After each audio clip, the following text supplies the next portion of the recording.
સુરત શહેરમાં નામચીન બિલ્ડર તુષાર ગેલાની આપઘાત પ્રયાસ મામલો. તુષાર ગેલાણીએ ગોળી મારીને આપઘાતનો પ્રયાસ કર્યો. પોતાના ઘરમાં રાત્રિના 2 વાગ્યાના અરસામાં માથાના ભાગે ગોળી મારી હતી.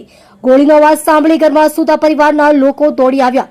તુષાર ગેલાણીને ગંભીર હાલતમાં ખાનગી હોસ્પિટલમાં ખસેડવામાં આવ્યા. તુષાર ગેલાણીની પુત્રીના 5 ફેબ્રુઆરીના રોજ લગ્ન પ્રસંગ હતો.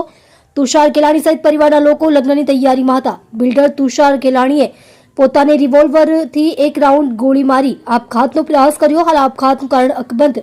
ઘટનાને લઈ સમગ્ર પરિવાર સહિત બિલ્ડરોમાં શોકનો માહોલ. ઉમરા પોલીસે ગુનો નોંધી કાર્યવાહી હાથ ધરી. શું આખી આ ઘટના બની છે? ઘટનામાં મારા મિત્ર દ્વારા જે જાણ થઈ અને જે ઘટના બની દુઃખદ છે. અને હાલમાં હું અહીંયા મહાવીર હોસ્પિટલ આવ્યો. તુષારભાઈની તબિયત સુધારા ઉપર છે. અમને ટ્રીટમેન્ટ શરૂ છે. હમણાં ડૉક્ટર જ્યારે 10 વાગે પાછા આવશે ત્યારે અપડેટ આપણને જાણ આવશે.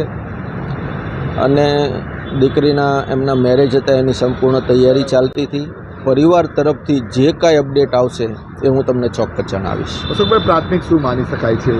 ના, અત્યારે હું કશું નહીં કહી શકું, કારણ કે મારી પાસે સંપૂર્ણ અત્યારે હજી માહિતી આવી નથી. પારિવારિક માહિતી આપશે તો ચોક્કસ હું આપને મીડિયા માધ્યમથી જણાવીશ. મિત્ર છો એમના, કોઈ લેતી દેતી? ના, ક્યારેય ના હોય. લેતી દેતી બાબતથી તુષારભાઈને ક્યારેય એવું અપડેટ હોય જ નહીં. અને જે કાંઈ ઘટના બની છે એનાથી હું દુઃખી છું. અને અત્યારે ભગવાનની કૃપા છે કે એમની તબિયત સુધારા ઉપર છે.